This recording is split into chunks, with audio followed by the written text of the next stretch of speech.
Clay, and we will start with the lecture, and then we will have some time for questions. And Volodymyr also reminded that I am helping with the translation. Thank you so much. Okay. My discussions with Irina, she pointed me towards sort of an introductory of trauma. So I won't go too deeply into the subject.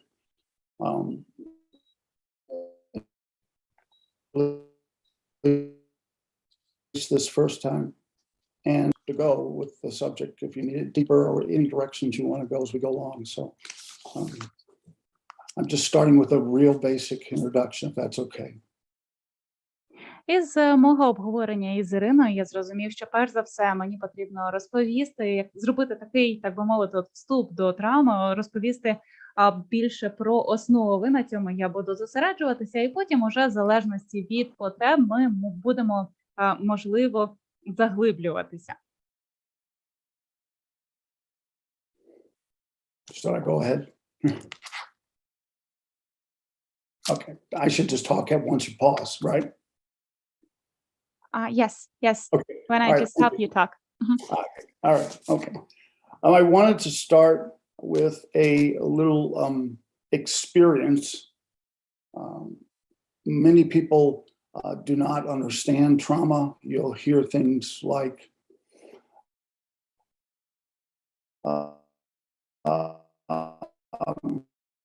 just get over it. Once you forget about it, it happened so long in the past. So you'll hear those kinds of things, which are actually traumatic to people that have been traumatized. So for people that have not been traumatized, I have a little experience that I'm hoping will help them understand what trauma is like. І почати я хочу із такого невеликого досвіду, тому що дуже часто люди, вони не розуміють, що таке травма. І коли вони чують, що хтось був травмований, вони кажуть, та забудь вже про це було дуже давно і це вже в минулому. Тобто вони не розуміють саму концепцію травми і що це означає для людей, які травмовані. І я сподіваюся, що в результаті нашої сьогоднішньої зустрічі ті, хто не розуміють до кінця травму, вони зрозуміють, що це означає. So I'd like for everyone to remember the numbers 1, 3, 7.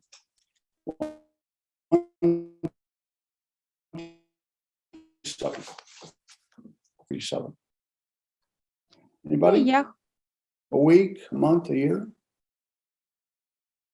І я хочу зараз, щоб усі ви запам'ятали 3 цифри. Це 1, 3 і 7. А можливо, у вас є якісь там здогадки, можливо, там це там день, тиждень, рік. Most people will say a month, maybe, with my hectic schedule. Very few people will say a year. I don't remember anyone telling me they would say it forever.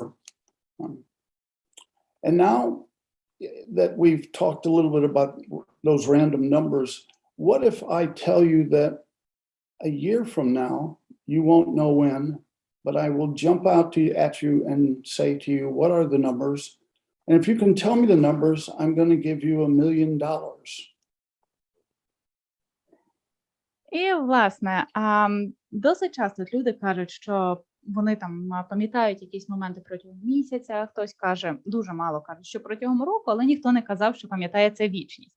А що, якщо, от чому я говорив про ці числа, що як ми от через рік від сьогоднішнього дня якимось чином із вами зустрінемося, я запитаю вас, якими були ці цифри, і якщо ви мені правильну відповідь дасте, то я вам даю $1 мільйон. Imagine some of you will remember the numbers much more clearly now that there's $1 million associated with it. I've had people tell me that they would get a tattoo, 137. I've had people say they were going to get 137 license plates. One lady told me she was going to name one of her child 137, so she'd say 137, stop messing with 358. So she was going to remember it that way by naming a child that way. So you see, it's got a little bit of importance. So although the numbers were random and meaningless, they now have. І я запитував людей, як вони планують запам'ятовувати ці цифри. І ті люди вони починали для себе знаходити якісь асоціації. Хтось говорив, що наб'є собі тату із цифрами 1, 3, 7. Дехто говорив, що назве свою дитину навіть 1, 3, 7 і буде говорити там так, 1, 3, 7, не зачіпай 3, 5, 8, тобто іншу дитину. Тобто ми бачимо, що оці рандомні випадкові цифри, їм уже надається певний сенс. Згодні? So the mind tends to hang on to things that are important. And it could be any importance that the mind assigns to it, but it's just important for the mind. Some of the most important things the mind can hang on to are issues concerning life or death, dangerous situations, unsafe situations. And so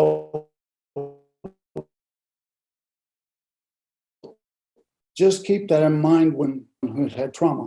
That trauma is very important to them. It's a life or death situation. Тож ми бачимо, що наш мозок, він починає надавати значення певним навіть випадковим речам, іноді, коли вважає, що це є важливим. Те ж саме відбувається, коли ми говоримо про травму, тому що найважливіші речі для нашого мозку – це питання життя і смерті. І питання небезпеки. І люди, які пережили небезпечні ситуації, і які, власне, внаслідок цього мають травму, ця травма для них є дуже важливою, і потрібно бути чутливими щодо цього. So now we know one reason why people's minds would hang on to trauma, because it's important to them.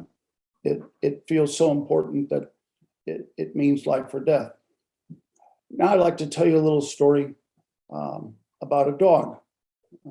My son had a dog that was a large pit bull, but it was very loving.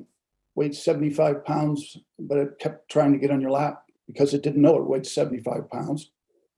Very good dog, very protective, but not in the least bit vicious. І, власне, от ми розуміємо, що травма стає важливою для людини, тому що це йде питання життя і смерті, яке поставало перед людиною. Саме тому воно настільки важливе. І зараз я хочу розповісти коротку історію про собаку. Це собака мого сина, це був такий величезний підбуль, і це була дуже любляча тварина. І при тому, що він важив 75 фунтів, тобто досить багато, він постійно намагався забратися до нас на коліна, тому що він не знав, що він стільки важить.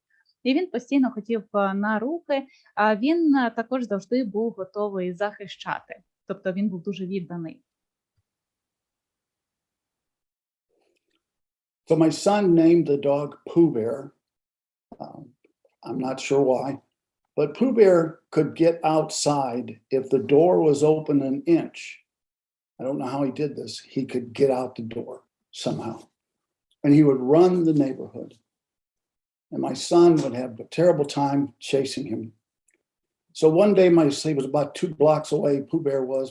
My son took a car and drove to find him, opened up the door, and Pooh Bear came running because he loved to ride in the car. So now my son had a perfect way of getting the dog back, even if he was blocks and blocks away. І, власне, от був один мінус у цієї собаки. Я не знаю, як він це робив. Собаку мій син, до речі, назвав Пубер.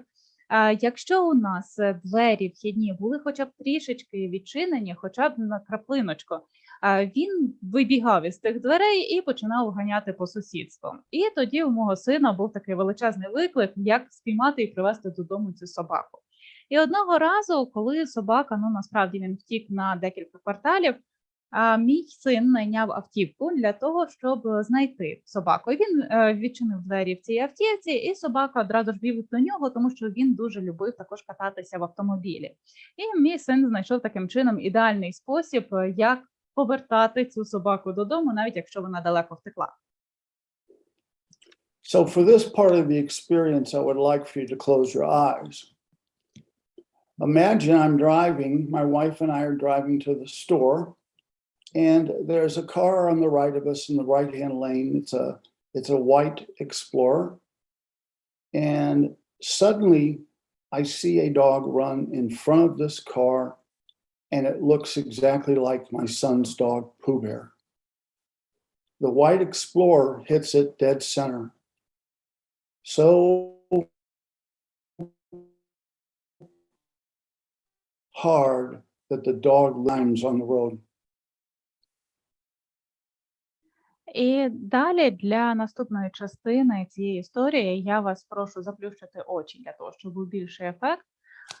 Одного дня я із моєю дружиною в автівці їхав до крамниці, і я побачив, що справа від нас їде білий експлор. І тут на дорогу вибігає собака, дуже схожий на нашого, дуже схожий на Пубера, собаку мого сина. І він пробігає перед автівкою, автівка не встигає зменшити швидкість і вдаряє собаку дуже сильно. Після того собака залишається лежати на дорозі. So the Explorer keeps driving, and my wife and I pull our car over to assist the dog. And the dog has been very badly injured. His blood coming out of his rectum and his mouth, and he's having a terrible time breathing. This rasping noise. It seems almost like his ribs have been broken. So it's just very, you feel very helpless and out of control because you want to help the dog, but you're helpless. So we call 911, and they don't come in time, and the dog breathes its last breath. І після того ця біла автівка поїхала далі. Ми з моєю дружиною зупинили автомобіль для того, щоб чим можемо допомогти цій собаці. Собака був тяжко поранений, у нього йшла кров із його рота. Він дуже тяжко дихав, дуже важко йому давалося дихання. Також був такий от шум під час того, як він дихав. Здавалося, що у нього зламані ребра. Я відчував себе дуже безпомічним. Я відчував, що в мене немає контролю над ситуацією, коли я хотів допомогти цій собаці. Я зателефонував в 911, проте вони не встигли вчасно приїхати. І собака зробив свій останній вдих. So I'm wondering how many of you saw images in your mind when I was telling the story about Pooh Bear. Did you see the accident, the dog spinning around, the blood coming out of his mouth and his rectum, and the difficulty, the rasping breath? I'm wondering if you got any images of that. And also, did you have any feelings? Were you feeling anything for the dog, for instance, in the story? А зараз мені цікаво, скільки із вас бачили от саме картинки під час того, як ви чули цю історію про Пубера. Можливо, ви бачили зображення аварії або собаки, яка лежить, чи як у нього йде кров із рота, чи, можливо, як він важко дихає. І також цікаво, можливо, виникали у вас якісь почуття щодо цього, щодо цієї собаки. So, along with the mind feeling that trauma is important, there also is the element of visuals. People will have very bright visuals. They may be broken up because of a reason that we'll talk about. They may be broken images, but they'll be very bright, very succinct, very emotionally laden images. So you have the three things going on: the importance of the event, the visuals that people get, and many people, when they do trauma therapy, will tell you that they can play the trauma exactly like a movie, from beginning to end. And you have the feelings. There are feelings tied to it. So if you've done any study of the brain, you'll notice that all three of the places that we can basically think from, the limbic system, the amygdala, the trauma dollies and the bell engaged. But the memory doesn't store in the hippocampus like a regular memory. It stores as extremely important, extremely bright, and extremely emotional. So it stores differently than other memories. And that's something people don't understand. So in order to forget a regular memory of walking down to the store, it's much easier than to forget trauma. In fact, you never do forget trauma. You just get to the point where you control it. It doesn't control you. So I just thought I would start with a little series of experiences for all of us to try to get in a position where when we learn about trauma, we learn about it from the persons that have been traumatized from their standpoint. So hopefully as we go through, we can think about it from their standpoint. Many of you may be traumatized too, because I find that people that work in trauma have been traumatized themselves. So go through a little bit of history of trauma.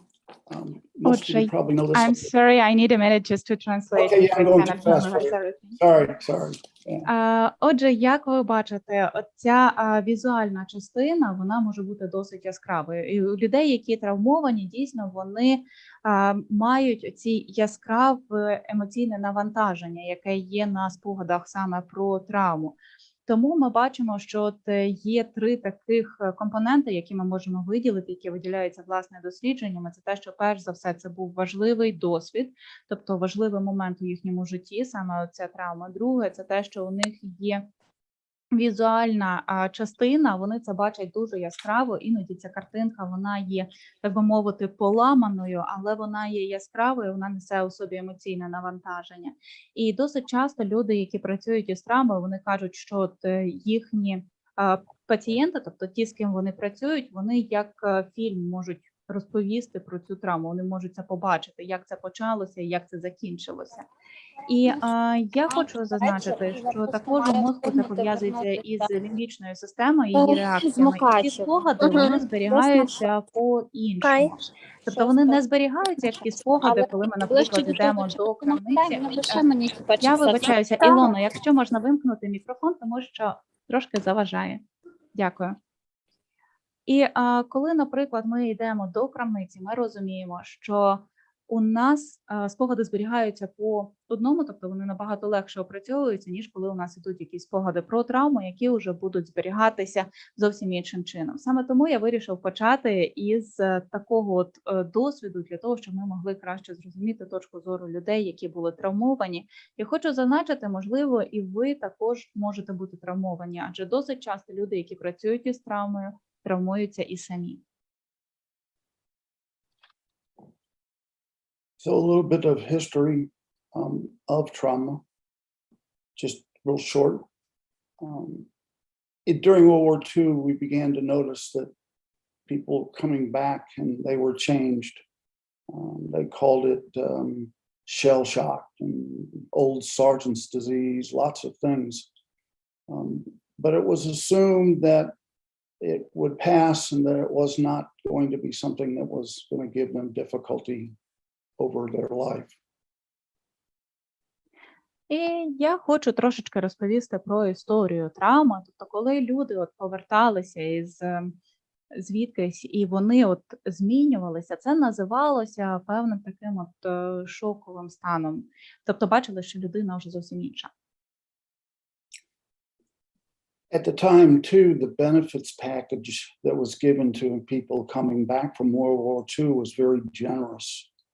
So it tended to hide the trauma because the situation later with Vietnam was homelessness, but it didn't show up after World War II because the GIs were paid very generously.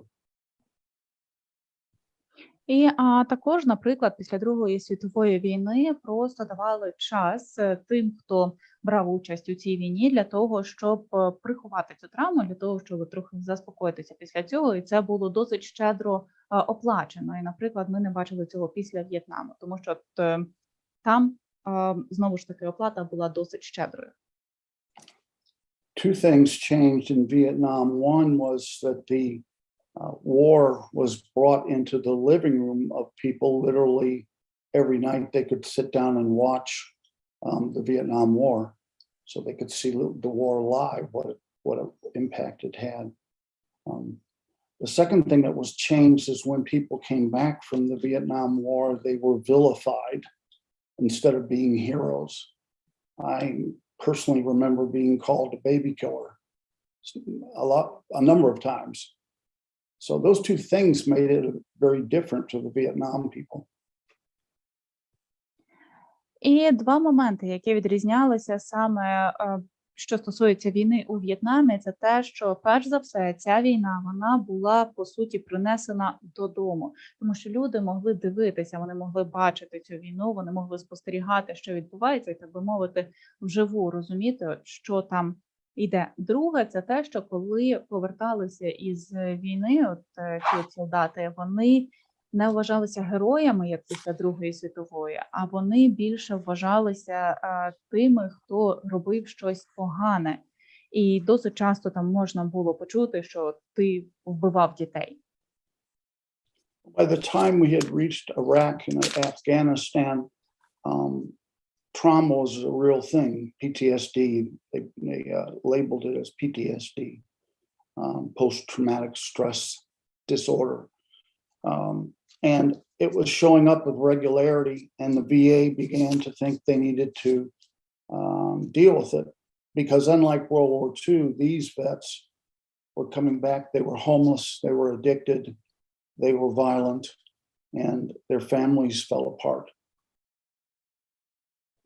І далі це знову ж таки розвивалося, підхід до цього розвивався, і коли вже були війни в Іраку, в Афганістані, то вже власне виділили окремо, що є ПТСР, тобто посттравматичний стресовий розлад, і було чітко зрозуміло, що із цим потрібно працювати, тому що люди поверталися, у них була там неконтрольована злість, у них просто розпадалися сім'ї, і це мало дуже великий вплив. So the VA continued to fail miserably, even throughout Iraq and Iran, and you can still see pretty much constant stories of untreated trauma. The good thing that happened was that it brought trauma front and center, and we started beginning to see it in the civilian population. І, власне, от знову ж таки, коли поверталися солдати з Іраку, з Ірану, ми все ще бачимо, що дуже багато є історій, коли розповідають про травму, яка не була пропрацьована, де людина не отримала допомоги. Але травма, вона вже була винесена, так би мовити, у центр, і над цим працювали разом із цивільними. So when the DSM-5 came out, after 20 years of study, it greatly broadened the definition of trauma. It moved, PTSD really required a huge checklist, or you couldn't be diagnosed. If you were one check short, you were not officially diagnosed and therefore not treated. І потім уже з'явився DSM-5 після декількох років вивчення цього питання, і там дуже детально було сказано, що таке травма, вже описано, і також було описано ПТСР у деталях, і був такий собі от чек-ліст або список, де треба поставити галочки. Якщо, наприклад, декілька моментів немає, то вже не можна було поставити офіційний діагноз ПТСР. So now under DSM-5, I won't talk too much about ICD because I'm not real familiar with it. I'll just make a mention of the differences at the end. Under DSM-5, trauma had a much broader definition. And it began to work, it began to not be so centered on symptoms as it was, or it began to be centered not so much on checklists, but more on symptoms. You know, what were the person's symptoms? І далі вже, знову ж таки, у DSM-5, я не багато буду говорити про МКХ, тому що не настільки добре знайома я з цим, але Визначення травми у DSM-5 було вже більш широким, більш загальним, і вже перестали притримуватися знову ж таки цього такого чек-списку, а перейшли більше до того, щоб дивитись на симптоми. So PTSD said that you individually had to, the only way you could have traumas for you to have a traumatic event that was life or death for you. Whereas trauma now broadened to say that you could become traumatized through vicarious ways, seeing trauma, watching trauma, hearing about trauma. And so the definition now became much more useful because it matched the population. І знову ж таки, поняття травми стало більш загальним на сьогодні, тому що раніше вважалося, що це виключно індивідуальна травма, тобто це людина і це подія, яка трапилася з цією людиною, яка стосувалася життя і смерті, тобто коли людина була на межі. Зараз вже включається також поняття вікарної травми, тобто коли людина могла бачити травму, дивитися на цю травму, тобто бути свідком цієї травми або чула про цю травму. Тобто наразі це визначення, воно є набагато більш корисним для усіх.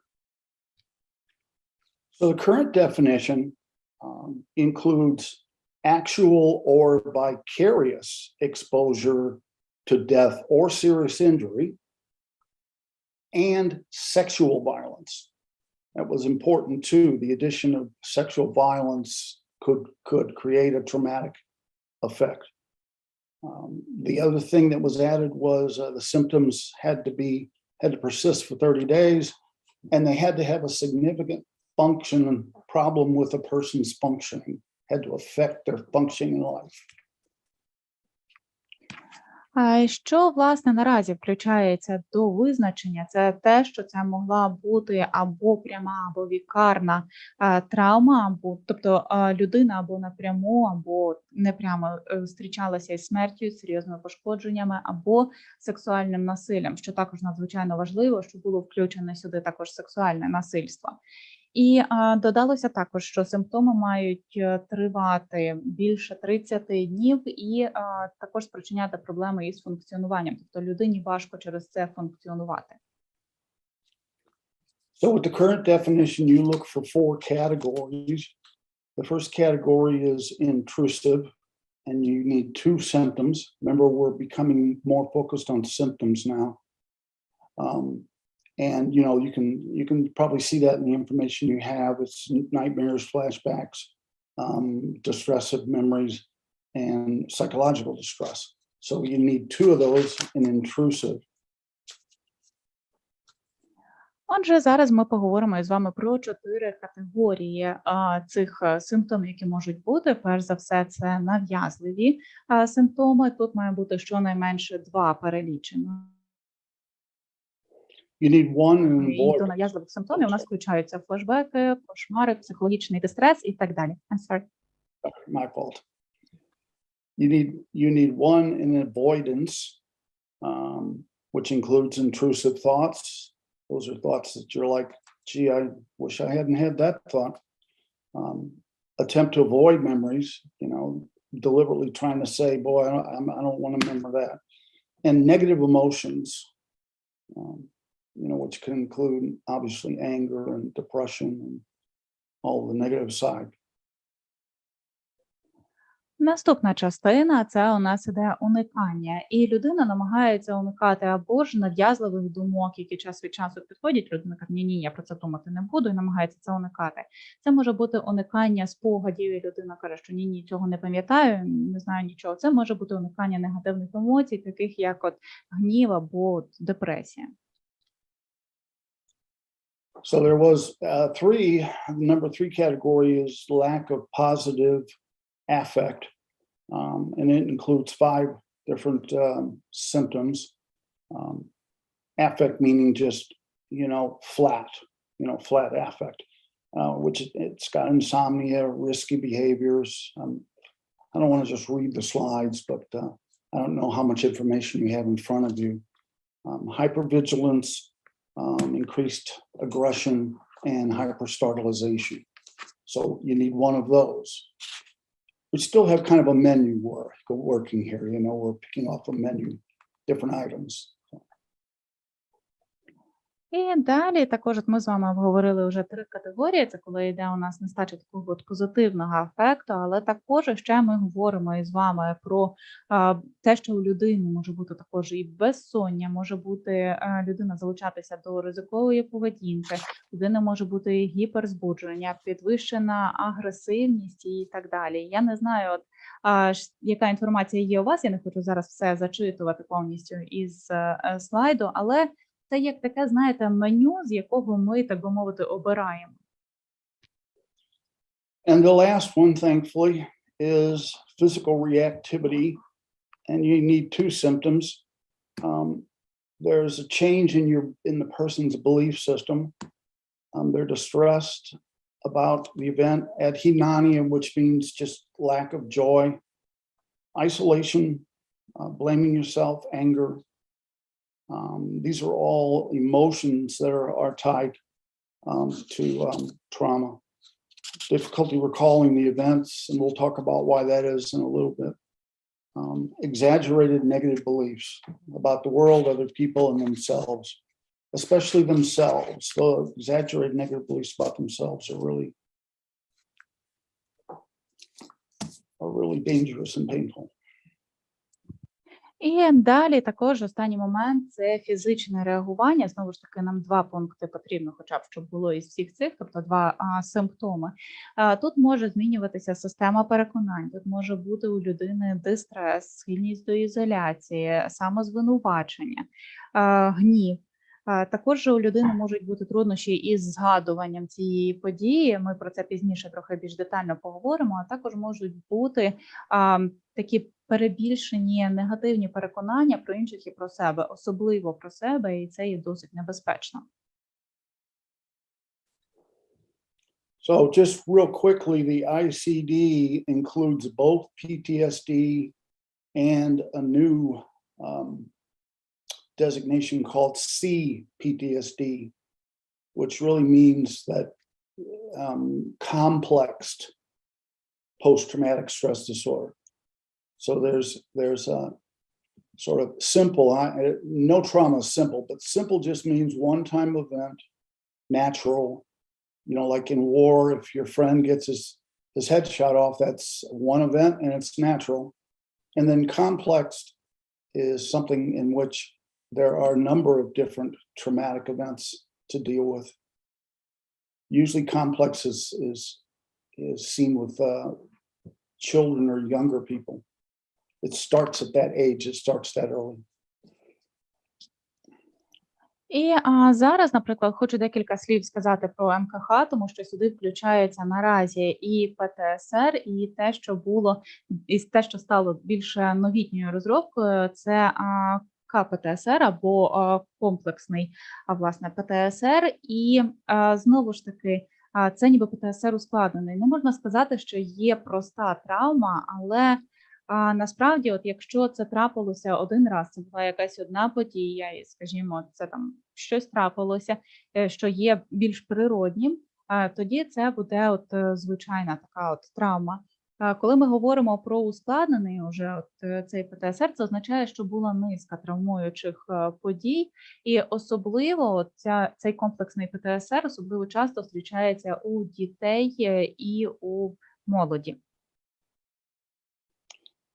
The only other thing worth noting is that the ICD and the DSM have both been tested side by side, and it appears that the DSM is a more strict interpretation of trauma than the ICD is. І також МКХ і ДСМ, вони вивчалися, по суті, разом, тобто були певні порівняння, були певні тестування, і дійшли висновку, що в DSM більш, так би мовити, от суворо ставляться до травми, тобто потрібні конкретні от моменти, в той час, як в МКХ це більш легко зробити. So now we're going to talk a little bit about trauma's effect on the brain, how it affects the mind. The first thing that happens that's very important is called generalization. Generalization means that things that I used to think were safe, I now do not believe they're safe. Далі ми поговоримо із вами про вплив травми на мозок.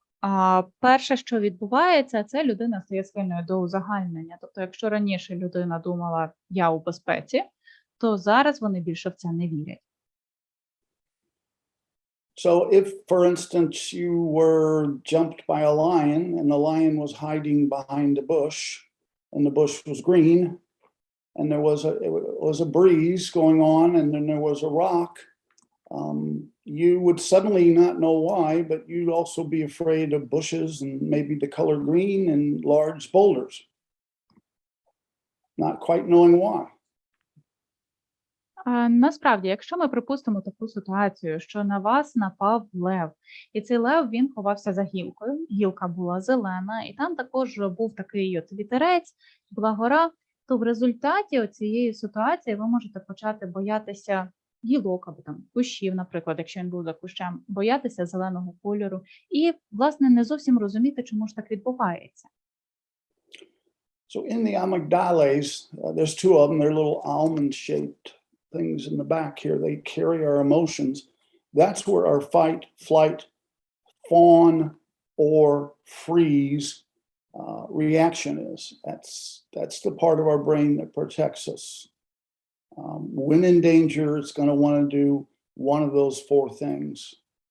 It's going to want to run. It's going to want to fight. It's going to want to fawn, and fawn just means you just sort of you go along because you just feel helpless. You just do whatever they tell you to do. And freeze means, of course, that you freeze, that you're frozen, you're disassociated. І далі вже, коли, наприклад, знову ж таки, у нас є вплив травми на мозок, то є у нас позаду дві таких, так би мовити, мигдалини, в яких ховаються такі реакції, як бийся, тікай, підлещуйся або завмри. І це допомагає людині певним чином вижити. Тобто бийся означає, що людина буде боротися із цим, або ж людина буде тікати. Якщо є у нас функція тікай, коли ми говоримо про підлещуйся, це означає, що людина готова робити те, що їй кажуть, для того, щоб вижити, ну або ж людина просто завмирає. So each time your switch is thrown, if you will, the fight, flight, freeze, or fawn switch is thrown, it's easier for it to be thrown the next time. It's easier for the switch to work. Each time you activate a circuit, it will activate faster. And so trauma will tend to build on itself as far as the symptoms, so they'll get worse. І зрештою, після того, як один раз, скажімо, або двічі і так далі, ви вже скористалися однією із цих 4 реакцій: бийся, тікай, підлещуйся або завмри, то наступного разу, швидше за все, ви будете вдаватися до такої ж самої реакції, тому що ваш мозок запам'ятає, що воно працює для вас. І зрештою, ця травма, вона буде тільки поглибшувати сама себе, по суті. So when the switch is thrown, if you, so to speak, the amygdalas will automatically signal the brain to dump cortisol and adrenaline, other chemicals too, but primarily cortisol and adrenaline, to get the body ready. And cortisol is a stress chemical, and adrenaline, of course, is a CNS activator. In other words, it's like speed. You know, it makes everything go faster. To get ready for the danger. І далі, після того, як у нас іде таке перемикання на стресову ситуацію, наша амигдала подає сигнал до мозку для того, щоб почати виділяти адреналін та кортизол. Там ще інші йдуть, але в основному це адреналін і кортизол. Для чого? Для того, щоб наше тіло було у готовності до реагування. Тому що кортизол – це гормон стресу, і коли ми говоримо про адреналін, це означає, що, по суті, ми стаємо більш швидкими, тому що ми починаємо все бачити більш швидко реагувати. Your long-term memory is stored in an area called the hippocampus. And those two chemicals will affect the hippocampus. If you have too much of one, it will make the memory very, very vivid. If you have too much of the other, it will actually block the memory. And so that's how people, as their chemicals go up and down during the experience, that's how they'll have part of the memory and then a blank, part of the memory and then a blank. It'll be fragmented. Or it could be just all gone, or it could be all very bright. І далі, зрештою, зазвичай наш досвід зберігається у гіпокампусі. Але коли у нас є ці два гормони, які виділяються, то коли виділяється один із них, у нас, наприклад, дуже очевидними стають ці спогади, тобто дуже яскравими і чіткими. Коли виділяється інший, навпаки, у нас іде блокування. І саме тому от потім спогади вони варіюються. Наприклад, у нас можуть бути пробіли у пам'яті, або ж, наприклад, взагалі цього спогаду немає. Тобто залежно від того, якого більше було гормону виділено. And we talked a little bit earlier about how each release of the chemicals, each flip of the switch makes it easier the next time. It's more easily triggered. What usually triggers it is another pain event or another frightening event will trigger the chemicals to be released again and again and again. І ми вже із вами говорили про те, що наступного разу все легше і легше людина буде піддаватися певним тригерам. І, наприклад, якщо у них буде ще одна там страшна подія, знову ж таки все буде йти по цій, так би мовити, вже налагодженій схемі. The way the body deals with the chemicals is through anxiety. Oftentimes it'll make you anxious. It can cause OCD, where you're constantly checking to keep something from happening. It can cause depression if you feel overwhelmed with all the events happening, you don't understand them. So a lot of what we see that we call depression, anxiety, just general mood disorders, there's often trauma behind it, unresolved trauma. And if you don't go there when you're talking to a person, you won't know. І далі, що відбувається після того, як у нас виділяються такі хімічні речовини у нашому тілі, це те, що підвищується тривожність. Іноді це навіть може призвести до ОКР, тобто людина починає перевіряти усе, щоб чогось там не сталося. Людина може бути дуже приголомшена усім цим. І коли ми говоримо про такі основні розлади, як депресія, тривожність, то дуже часто в основі цього лежить травма. І якщо ви не будете про це запитувати, не будете про це дізнаватися, то, по суті, ви ніколи цього і не взнаєте.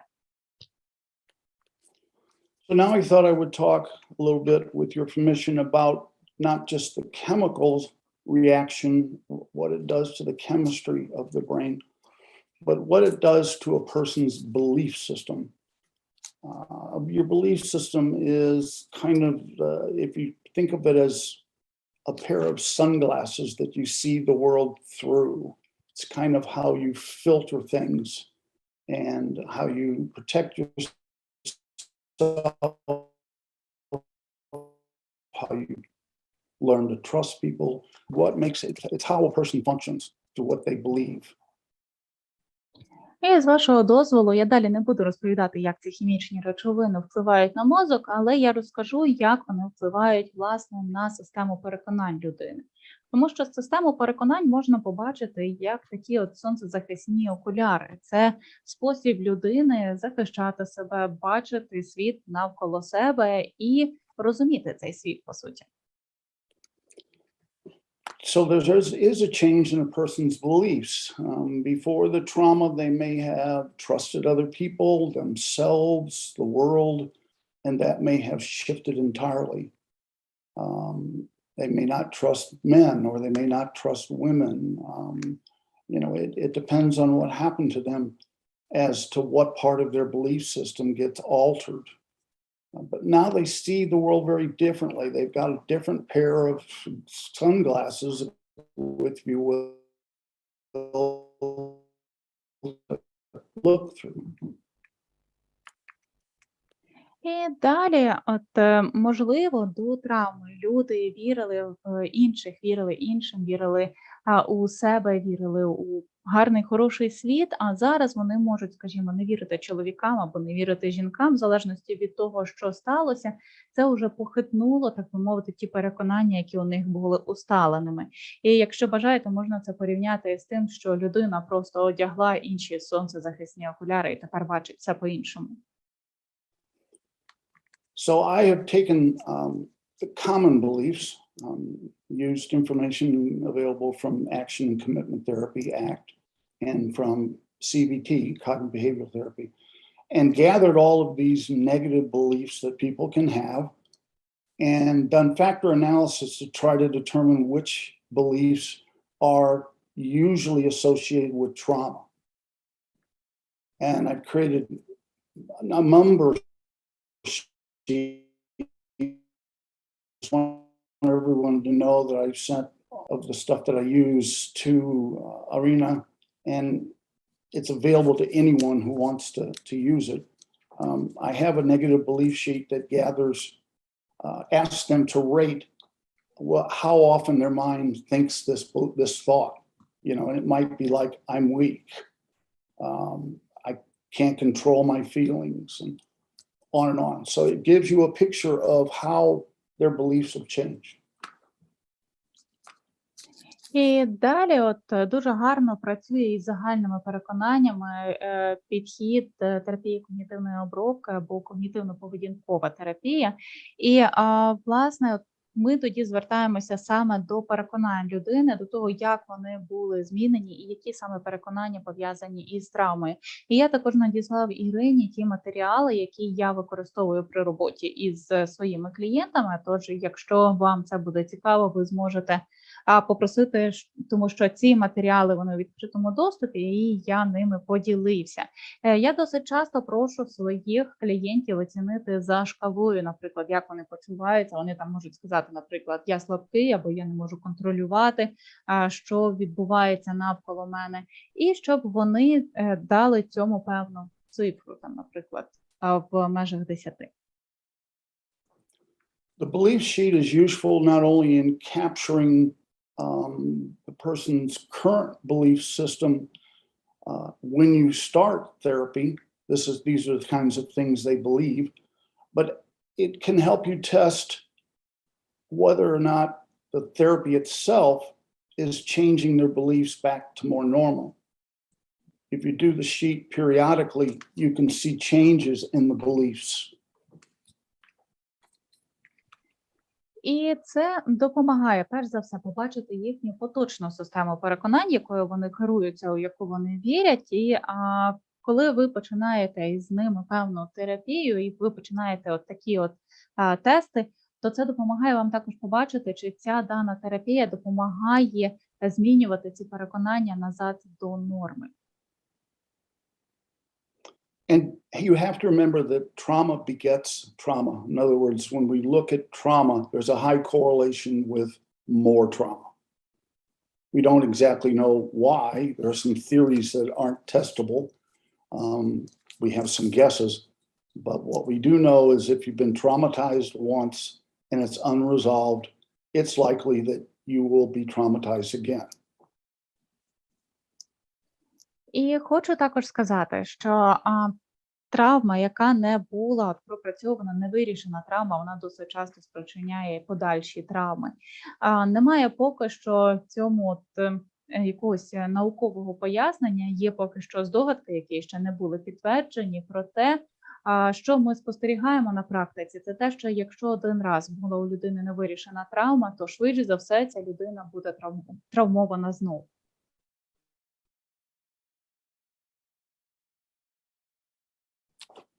So now I thought I would talk a little bit about current evidence-based trauma treatment, and I have some ideas that I'd love your feedback on how something could be put together that could be used by people in Ukraine dealing with trauma sort of real time.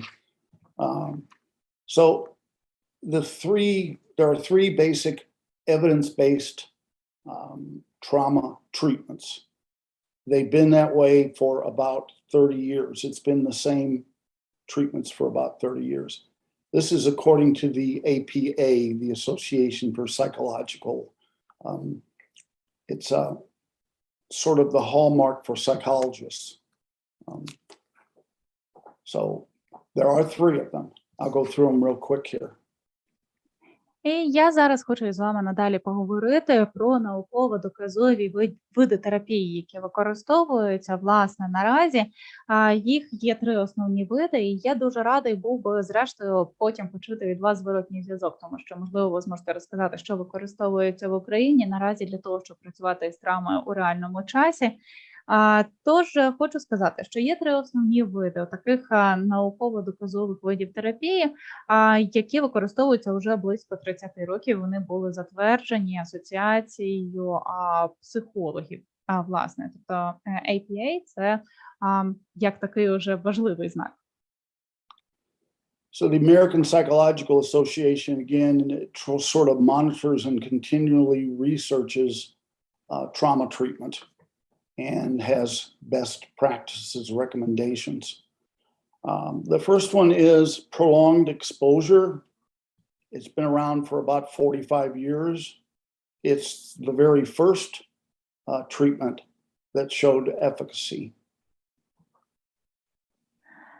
Тож Американська асоціація психологів, вони мають право рекомендувати певні практики, вони мають право рекомендувати певні підходи для роботи із чимось, тобто вони себе так поставили. І перший варіант – це терапія тривалого впливу. Вона вже працює близько 45 років, показала себе досить ефективною. If you want to know more about prolonged exposure, I would read about Dr. Edna Foa, F-O-A. I studied under her. She's a wonderful person and really is incredibly knowledgeable. She's in University of Pennsylvania, Philadelphia. І якщо ви зацікавлені у тому, щоб дізнатися більше про терапію тривалого впливу, то тоді, можливо, вам варто зв'язатися із Едною Фоу. І я у неї насправді навчався, вона неймовірна просто жінка, вона дуже багато має знань, дуже багато досвіду, викладає вона в університеті Пенсильванії. So the second one is called cognitive processing therapy.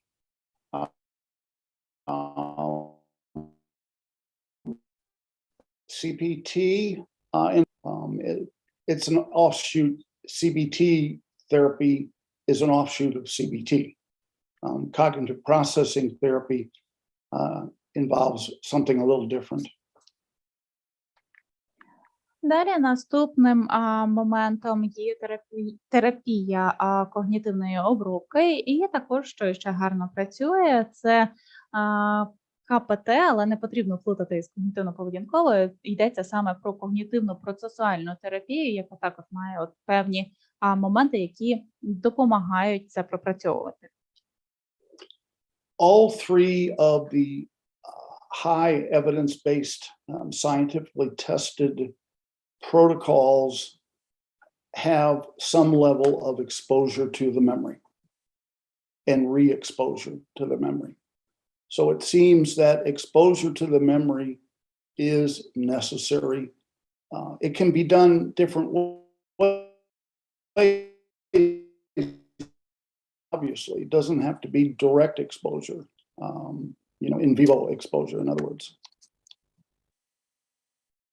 І усі ці 3 способи, вони є науково підтвердженими, і вони на різному рівні допомагають людині відкритися тим спогадам, які є у нього або у неї. І знову ж таки, оце відкриття, воно йде по-різному. Це не означає, що людина просто напряму повертається до цих своїх спогадів, але це може робитися не прямо, але знову ж таки суть у тому, що оці спогади, вони відкриваються. So at a very, very basic level, prolonged exposure is re-exposure to the memory, either through exposure to the situation itself. For example, if you're afraid of darkness, you would be gradually exposed to dark situations, or through guided imagery. So if you have a memory obviously, that you're dealing with, and not a situation, then you'd have to relive the memory. І коли ми говоримо із вами про терапію тривалого впливу, то тут в основному йдеться про вплив саме от якогось спогаду або якоїсь ситуації. Скажімо, якщо у нас людина боїться темряви, це означає, що поступово вона буде там повертатися до таких там темних спогадів, або ж це можуть бути якісь зображення, скажімо. То виходить, що людина має знову певним чином от пережити той досвід.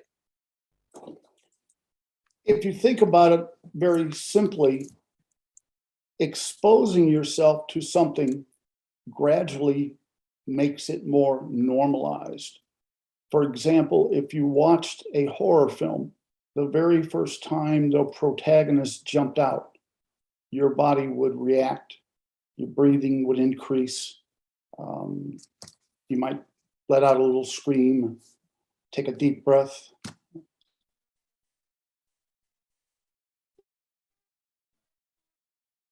But if you were told you needed to watch time you saw the protagonist jump out, you'd probably yawn. І знову ж таки, коли ми говоримо про тривалий вплив, коли людина поступово повертається до таких от спогадів, то йде певна нормалізація. Тому що якщо ми подумаємо про фільм жахів, який ви починаєте дивитися, і вперше у нас протагоніст на екрані різко вистрибує, люди будуть реагувати по-різному. У когось перехопить подих, хтось, можливо, навіть скрикне від того, що це було дуже різко, дуже неочікувано. Тобто реакції будуть різними. Але якщо цей протагоніст увесь фільм буде вистрибувати, то коли він вистрибне, там, наприклад, у 20-й раз, ви можете вже навіть позіхати від цього. So prolonged exposure does the exposure to the scariness, again, through guided imagery, which is a special technique, or through actual exposure to the event, if that's possible. Cognitive process exposes you to the memory, and then looking at what the person says for illogical statements. Тож, коли ми говоримо із вами, знову ж таки, про тривалий вплив, то ми говоримо про таке от спрямований перегляд оцих от зображень, яке пов'язане саме із травмою, або ж, можливо, спрямовано занурюємося у цю подію, якщо це можливо, звісно ж. Коли ми говоримо вже далі про когнітивну обробку або когнітивне пропрацювання, ми намагаємося знайти нелогічні переконання. For example, the person may say, I can't go to the grocery store if there are men in the grocery store. Cognitive behavioral therapy would ask you to look at whether or not, if you really are invented, or if you're choosing not to go. And if you're choosing, then why not try to choose to go and see what happens? Що стосується, знову ж таки, от терапії когнітивної обробки, когнітивного пропрацювання, от можуть бути у нас такі нелогічні твердження, як «я не можу піти до крамниці, тому що там є чоловіки». І тут ми дивимося на такий аспект, як «я не можу туди піти», чи «я обираю туди не йти». Тому що якщо я обираю цього не робити, то що станеться, якщо я спробую і туди піду? Давай, може, подивимося. So CBT is concerned with disputing irrational or illogical thoughts, and helping the person correct those thoughts. Тож, коли ми говоримо про терапію когнітивної обробки, це допомагає нам виявити ірраціональні або нелогічні думки і їх виправити. So cognitive processing therapy exposes the person to writing. The person will write, and the therapist and the person working with the therapist will explore the memory. And there'll be repetition. They'll read it again and again and again. Whereas with prolonged exposure, they make a recording and listen to it again and again. Коли ми говоримо із вами про когнітивно-процесуальну терапію уже, то тоді разом із терапевтом клієнт буде досліджувати свої спогади. І от частина цього спогаду вона може зачитуватися знову і знову і знову і знову, в той час, як коли ми говоримо про терапію тривалого впливу, то там, наприклад, робиться запис, людина це прослуховує постійно знову і знову. So those are the three. If you hear someone talking about having trauma therapy, if you don't hear them mention those three, they're probably not having the most successful, scientifically based to resolve their therapy, if they're doing anything other than those three. Тож це основні три підходи, які використовуються, знову ж таки, які є науково доведеними, науково підтвердженими. Якщо ви знайомі з кимось, хто працює у травматерапії, але не використовує жодного із цих трьох підходів, то, власне, певно, вони використовують щось, що є не настільки ефективним, адже найефективнішими показали себе саме ці три підходи. So just as a mention, EMDR, which you hear a lot about, is still not strongly recommended by APA. It's been around 25 years. They still don't believe there's enough evidence to make it a strong recommendation. And they come out firmly against talk therapy. Що стосується EMDR, про який ви, певно, дуже багато чули, уже 25 років практикується цей підхід, проте досі Американська асоціація психологів не вважає, що є достатня доказова база для того, щоб включити це до рекомендованих терапій, те ж саме стосується розмовної терапії. So we now have three, and the question is, can you combine the parts of one or two of them to create a useful other therapy? I've combined prolonged exposure and cognitive processing, combined the writing and the exposure to the memory through either in vivo or through guided imagery, and it does work. So there's an opportunity there.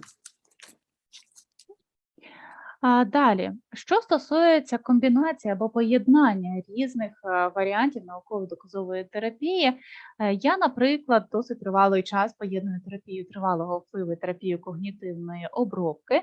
І я, наприклад, знаходжу якісь переконання, потім ми дивимося, яким є вплив цього переконання, і ми повертаємося через, скажімо, спрямоване бачення зображень, повертаємося до того моменту, і вже у терапії тривалого впливу ми це пропрацьовуємо. Тобто це досить гарно співіснує.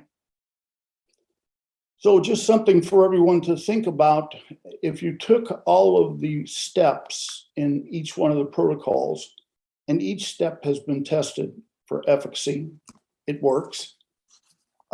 Could you combine different steps to make a therapy that would be useful in the Ukrainian environment, which is going to be different, obviously, than the typical therapy environment?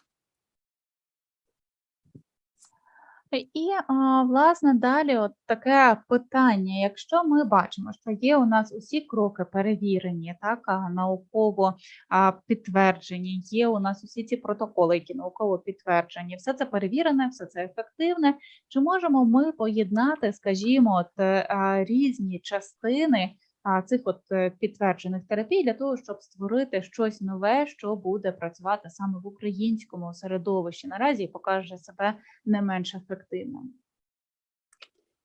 The last thing I wanted to bring to the table for everyone's consideration is when the trauma therapy is done, there's a danger that the person will say, okay, what next? I've gone through that, but I still don't know what to do with my life. І далі ще один момент, який я хочу, щоб ви обдумали для себе, це те, що робити далі. Скажімо, ви пропрацювали по певному протоколу, дійшли до кінця, але потрібно розуміти, а що ж далі? Що мені потрібно робити далі? I'd like to suggest considering Action and Commitment Therapy Act has a whole section on values. The person find out why they're here on earth, what would be a meaningful life for them, and how would they create an actionable plan to get on that, values-based life. I think it works really well with the end of the therapy because it gives the patient direction.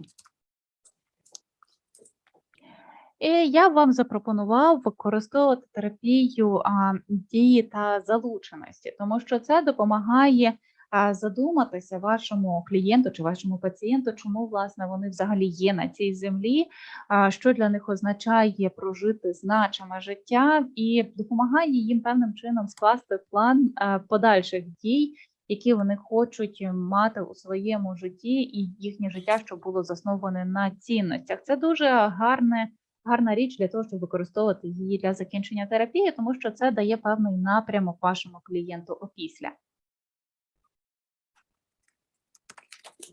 So those are just very simple thoughts about a little introduction and some ideas about where you all could consider going next with how would I build something usable in the current Ukraine situation. And I wanted to encourage you all to look at the worksheets that I've sent Arena, and if there's anything of any value in there, please feel free to use it. Отже, це був у нас такий невеличкий вступ із вами для того, щоб ви розуміли, куди от можна рухатися далі, знову ж таки, в ситуації України також. І далі от робочі зошити і різні матеріали було надіслано Ірині, тому вам потрібно буде вже сконтактувати для того, щоб дізнатися, як їх можна отримати. So it says here, questions. Далі у нас за планом запитання.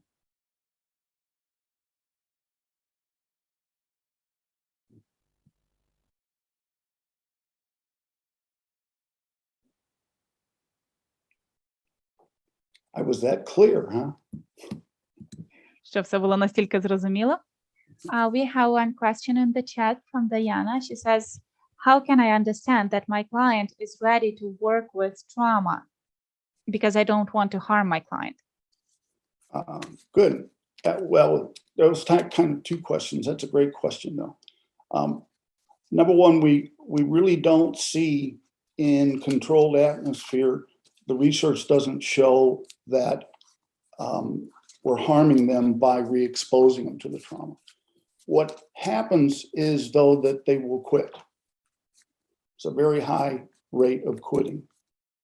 And so it's a delicate balance to get them to trust you and want to go along with you on this journey.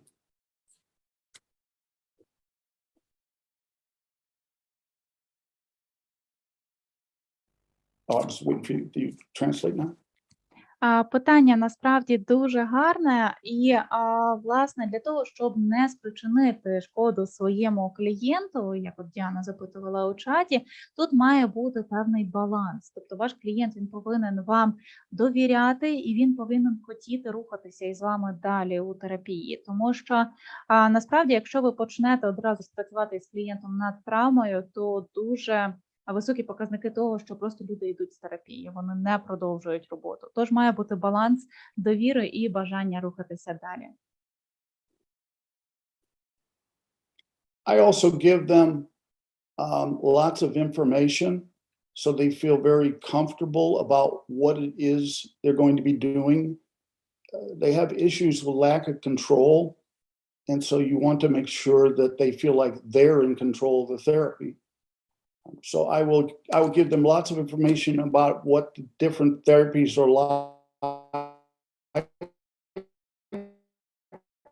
the three approaches, and then I will two of them combined or just more tools. just more tools to handle your life better. Також, як варіант, ви можете говорити клієнтам, що ви будете з ними робити, давати клієнтам вибір. Тому що після того, як була травматизація, людина відчуває, що у неї немає контролю. Саме тому я допомагаю їм відчути, що саме вони контролюють терапію. Я їм розповідаю про 3 підходи, які засновані на доказах, тобто є підтвердженими. І я їм пропоную або ці 3 підходи, або, можливо, поєднання 2 із них. І кажу, що є різні інструменти, за допомогою яких вони можуть покращити своє життя. І таким чином вони відчувають цей контроль. I hope that answers your question. I actually let them make the choice, and I let them tell me, yes, I'm ready to go, or no, I'm not. І, власне, я даю їм вибір. Я сподіваюся, я дав відповідь на ваше запитання. Я даю їм вибір також, і я просто їх запитую, і вони можуть сказати, так, я готовий рухатися далі, або ні, я ще не готовий.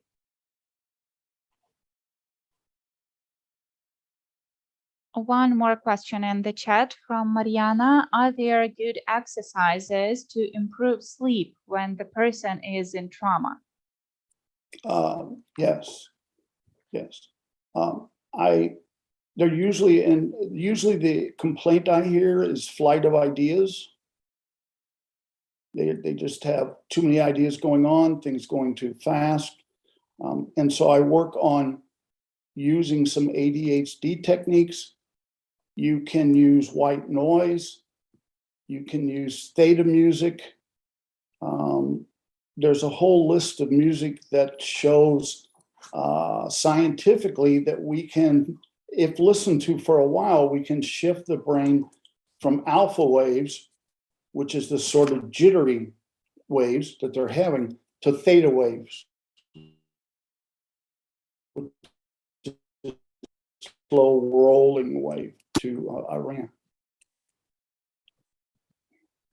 А що стосується відповіді на питання Мар'яни, яка запитувала, чи є хороші вправи для покращення сну, коли людина актуальна у травмі, то насправді зазвичай у людей виникають труднощі з тим, щоб заснути, через те, що у них дуже багато думок. І я використовую, скажімо, я раджу своїм клієнтам або ж використовувати білий шум вмикати, або слухати музику, тому що є цілий перелік музичних творів, які, от знову ж таки, це науково доведено, а вони змінюють хвилі, так би мовити, нашого мозку, тому що, наприклад, коли ми повсякденно функціонуємо, у нас хвилі йдуть більш короткі, тобто у нас дуже багато думок, дуже багато всього. А от ця музика, вона допомагає перемкнутися на більш такий от широкий діапазон, так би мовити, і заспокоїтися, якщо людина певний час слухає цю музику. Це використовувалося, наприклад, із ветеранами війни у Ірані.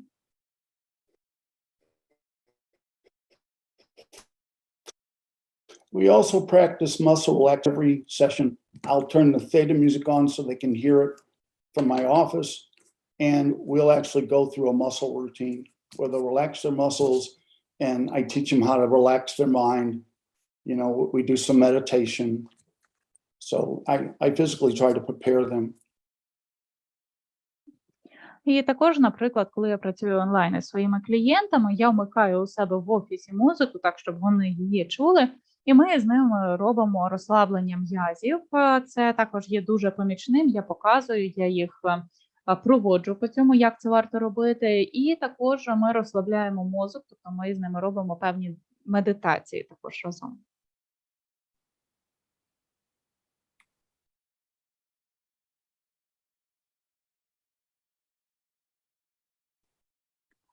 One more question. What is your attitude to methods of art therapy in working with trauma? It is widely used in Ukraine when working with war trauma.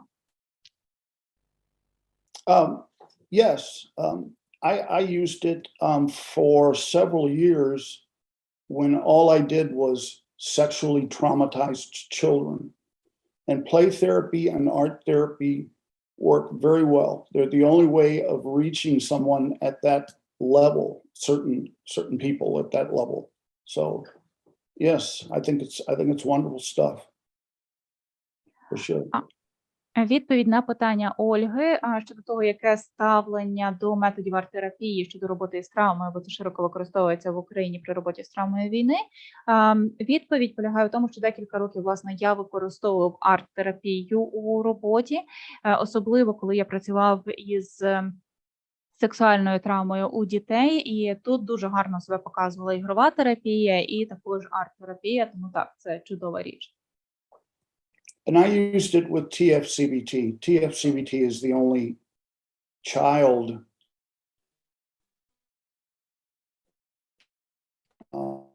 approach that has any TFCBT, and using play and art therapy are dynamite. They're great. І так, насправді це один із небагатьох підходів до роботи із дітьми, коли ми говоримо там про КПТ, коли ми говоримо про ігрову терапію, і також ми I говоримо про apologize for my арт-терапію. dog. І вибачте за мою собаку. I see the hand raised. Тетяно, ви руку підіймаєте, у вас питання, так? Дозвольте, я голосом поставлю питання. Дуже цікаво розповіли про те, як травма впливає на систему переконань.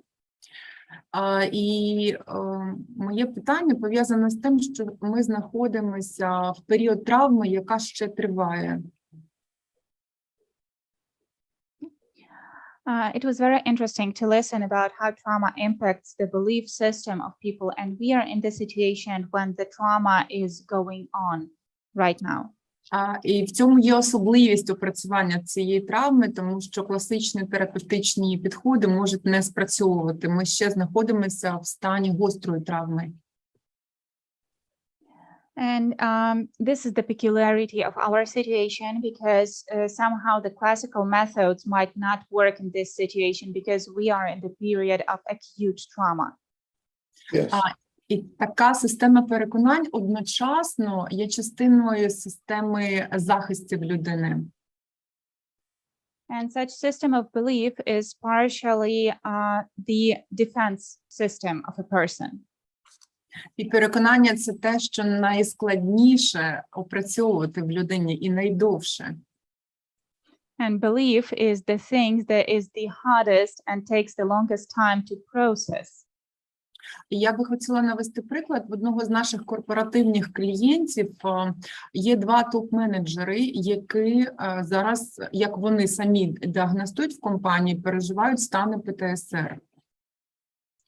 And I would make up an example because one of our corporate clients has two top managers, and they say, like from their own words, that they have PTSD.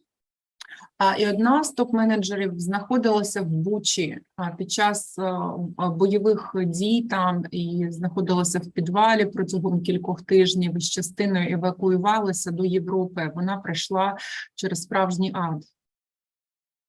And one of those top managers, she was in Bucha when there were active military actions, and she spent like almost 2 weeks in the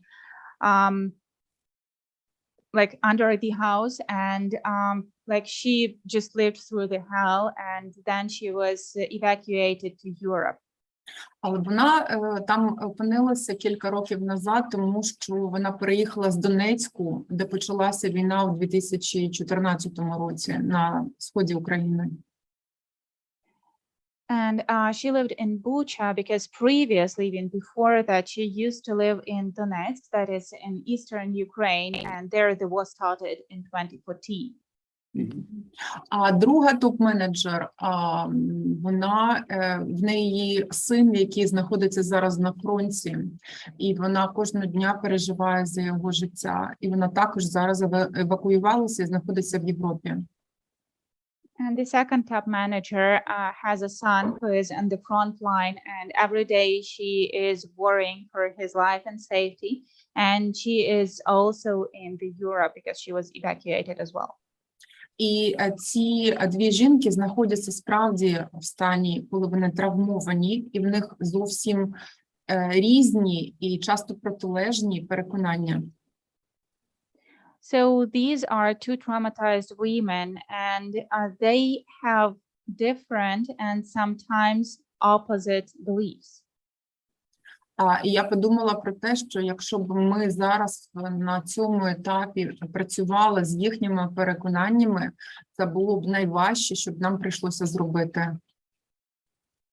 And I just thought that if we would have worked with their beliefs right now, then it would have been the hardest thing that can be done. І навіть якщо б нам вдалося змінити їхні переконання, то вони би, ці жінки, полишилися своїх дуже сильних захистів. And even if in that situation we will be able to change their beliefs, together with such kind of beliefs, they will, so to say, get rid of part of their defense mechanism. І тому в мене питання до вас, як би ви пропонували працювати в такому підході, враховуючи те, через що проходить наша країна, і те, що ця травма ще для всіх нас не закінчилася. So my question to you is, how would you recommend to work with these approaches in the current situation in Ukraine? Because the trauma hasn't ended for us yet. Right, right. Well, I have a whole section on tools. And there's a whole approach that goes along with the tools, which it'd have to be a separate session for you to actually see how that works. But the tools are help them replace the coping. Everyone has coping skills. Everyone. What it does is it helps them replace their current coping skills with coping skills that are more workable for them. So that's where I would start, so they could manage their everyday life, right? Then you can gradually move into surveying their belief system, seeing where they're at, and where, I'm going on too long for her, and where they need to go to be more normalized. In other words, I would do a baseline of their beliefs and then talk to them about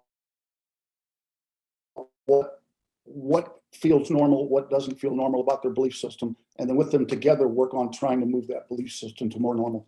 I'm sorry, way too much. I should have stopped halfway through. But it was such an interesting, great question.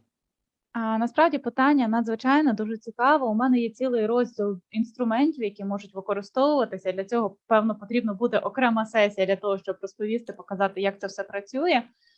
Звісно ж, перш за все, із такими клієнтками я б почав над роботою над навичками долання труднощів, тому що це їм допоможе. От зараз, наприклад, от є у нас ті дійсно навички долання труднощів, які є помічними, є такі, які не працюють. Тож, перш за все, я б з такими клієнтками зосередився над тим, що для них працює, що для них буде помічним, для того, щоб вони могли впоратися у повсякденному житті, перш за все.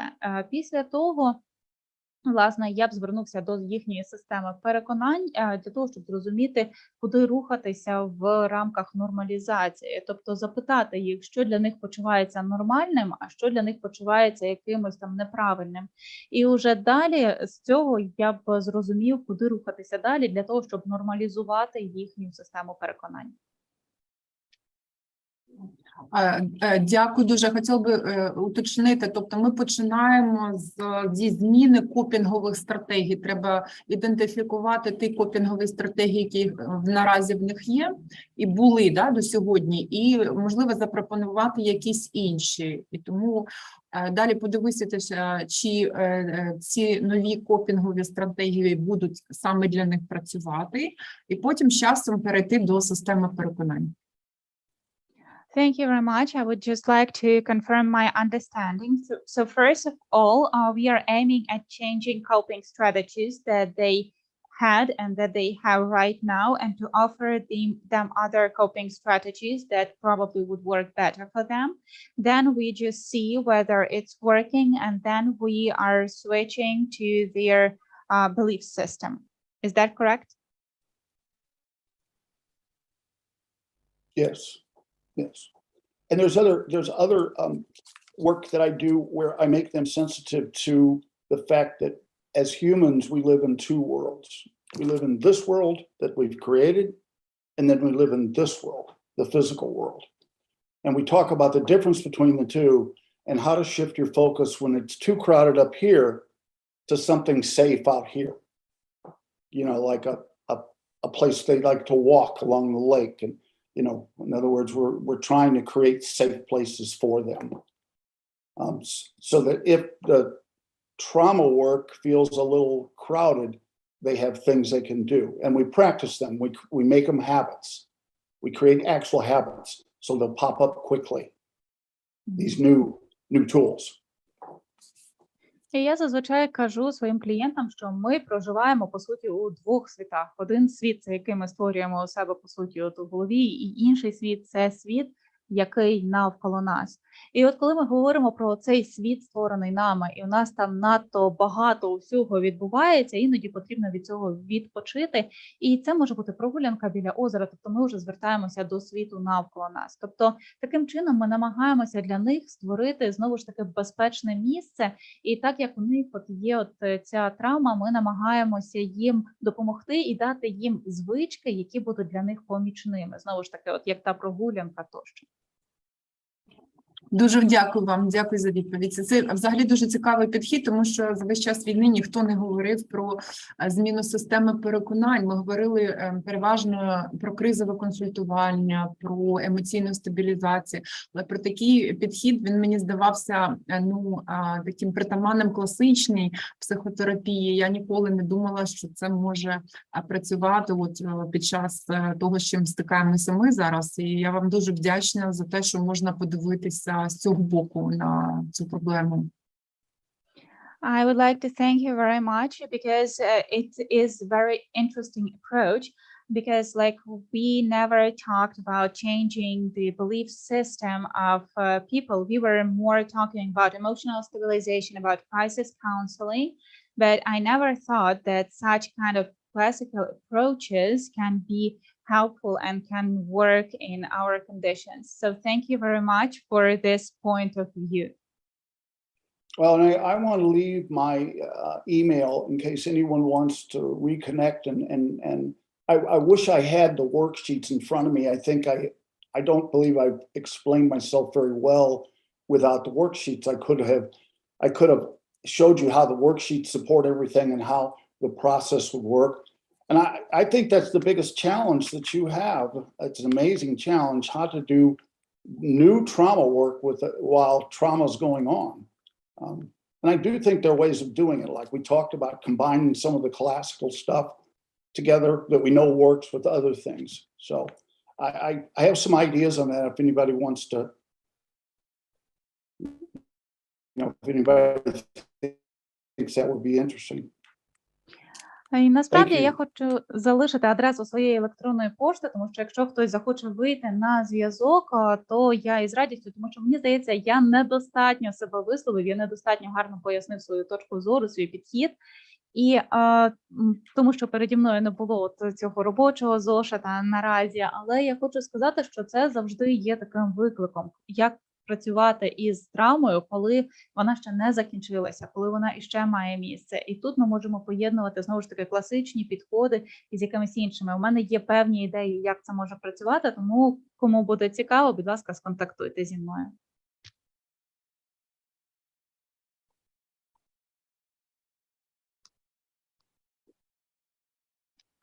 I found one more question in the chat. It's how often psychotic reactions appear in therapy and how do you deal with it? I didn't, you cut out a little bit. Could you repeat that, please? Sure. We have the question in English in the chat. How often psychotic reactions appear in therapy and how do you deal with it? I didn't hear, how often, what reaction? What? Psychotic. Oh, psychotic.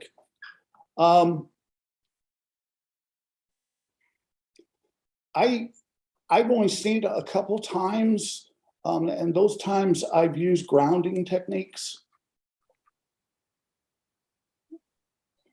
to try to take them out of the psychosis, which is a mental thing, kind of get them in the physical world.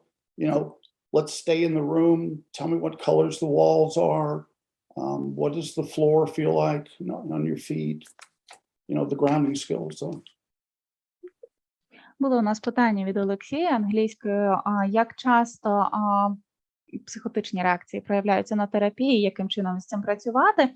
Декілька разів у мене таке виникало на терапії, я зазвичай використовую заземлення з такими клієнтами, тобто я їх повертаю до фізичного світу, так би мовити, я запитую, як їм почувається земля під ногами, запитую, якого кольору стіни і так далі, тобто повертаю їх до фізичного світу. I don't know if that helps. Сподіваюся, це допомогло. There was also the question, it's thank you very much. Can you please somehow mention or send this list of music that you mentioned? Sure. Yes. Should I send it to Irina? Так, мені Ірині надіслати цей перелік музики. Було питання про музику.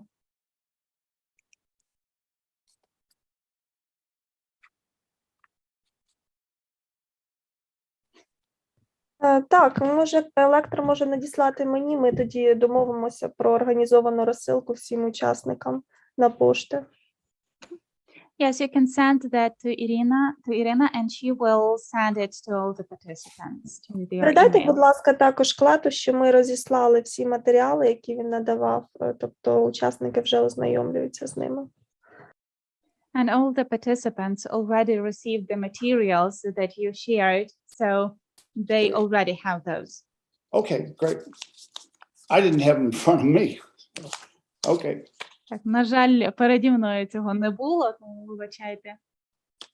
The question, can we use group methods of therapy and on which stage? Group therapy? Yes, group therapy methods. I'm not fond of group therapy, having worked in the VA, because I find that in group therapy, people are not really willing to share the deep emotions of the traumatic experience in a group of people they don't know.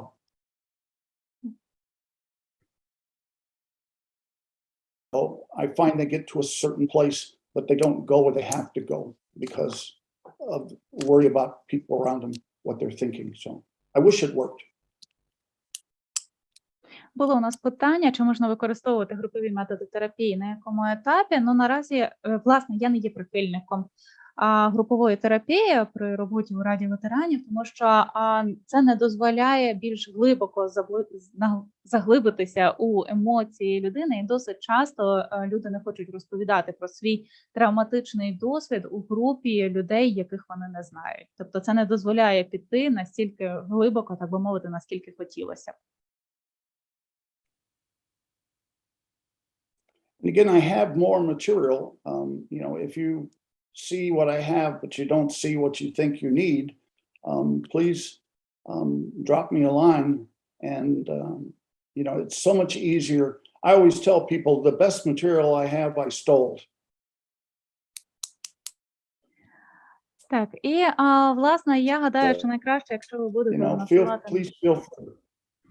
надсилати свої запитання мені на електронну пошту, якщо у вас такі будуть з'являтися, тому що я кажу, що всі найкращі матеріали, які потрібні, вони завжди зберігаються, так би мовити, у голові і на комп'ютері. Тому, будь ласка, пишіть, і я буду радий давати вам відповідь.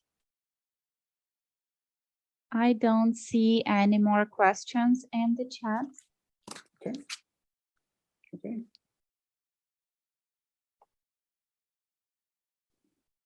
Так, більше, здається, у нас питань у чаті немає. Якщо я щось пропустила, то вибачте мене, будь ласка, тут динамічно трохи чат іде.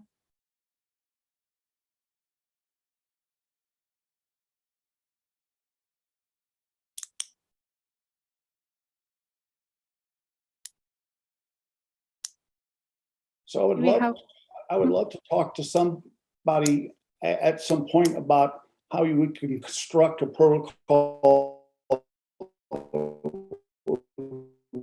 work for you folks, for you.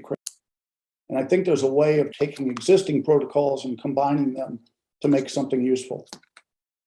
You know, we want to start with the evidence-based stuff that we know works and then put it in combinations just for you, that work for you. Так, і зрештою, я б дуже був зацікавлений у тому, щоб поспілкуватися, можливо, через певний час із вами для того, щоб зрозуміти, от яким чином ви об'єднуєте ці протоколи для того, щоб працювати із людьми в Україні, що є помічним для вас, тому що дійсно, от ми розповідаємо про ті інструменти, які є працюючими, які мають доказову основу, і цікаво, яка буде комбінація, яка буде саме спрацьовувати для людей тут.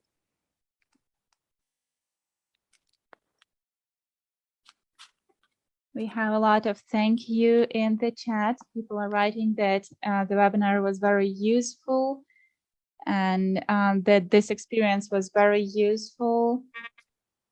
So they are really thankful to you for the interesting webinar and for your feedback.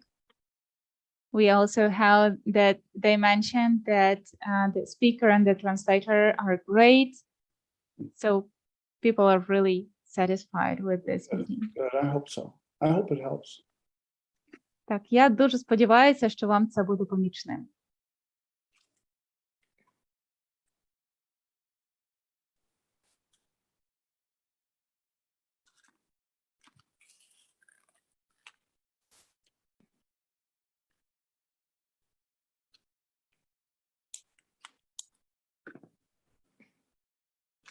There is a question. Can you send your email?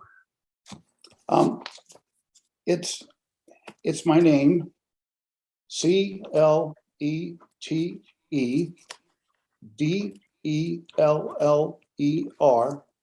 at Comcast.net.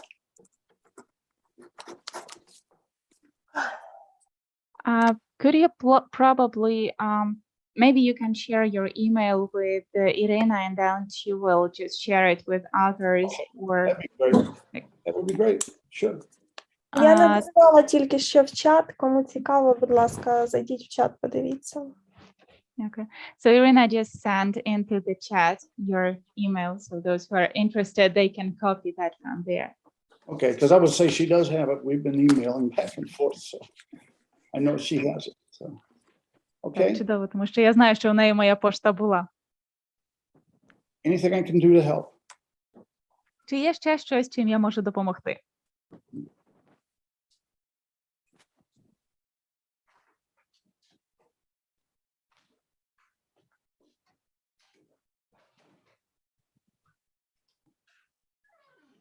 Можна я поставлю ще одне запитання, будь ласка, воно в мене крутиться весь час, і, можливо, прийшов для нього час зараз. So Tatiana said that she would like to ask one more question because she's thinking about it all the time, and maybe it's high time to ask it. Я би хотіла спитати, моє питання стосується системи захистів людини під час травми. Ці захисти часто повністю спадають чи стають слабкішими. Чи є необхідність поновити старі захисти під час травми, яка триває, чи просто допомогти створити нові захисти? Тому що зовсім без захистів людина наразі не зможе. So the question is that very often when the person is traumatized, their defense is going down, and sometimes it is broken at all and it's not working, or this defense becomes really weak. So what will be helpful to those people? Would it be helpful to renew, so to say, or bring back their old defense, or maybe to help them create some kind of new defense? Well,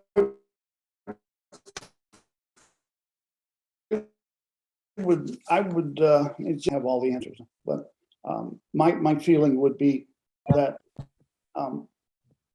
work with more, help give them more tools that can bring them peace, and give them options of new defense systems.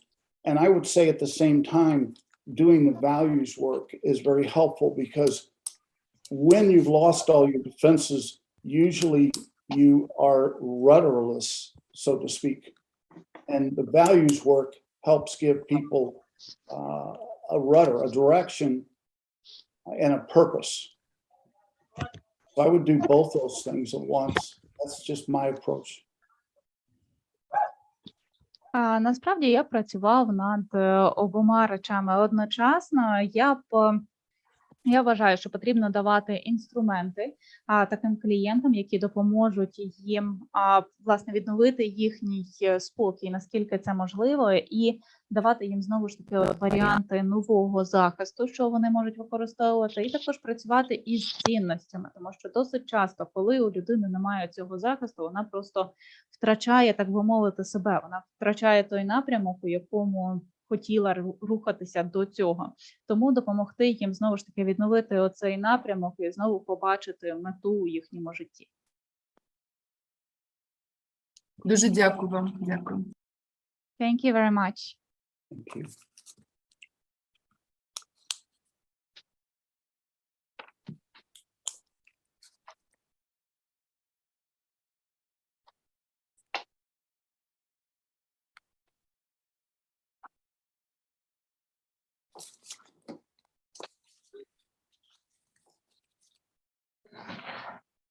Ми також хотіли повідомити учасників, що наш лектор готовий надавати консультації пацієнтам, якщо є така потреба, необхідність. Будь ласка, напишіть під постом, де була пропозиція прийняти участь в цьому вебінарі, для того, щоб ми знали, як з вами сконтактувати, і тоді вже обговорити цю модель. Дякую. Irina says that she would also like to remind to all participants that you as a speaker are ready to help them with their patients or if they are struggling. So she asked them to leave their contacts under the post where they were joining for the webinar.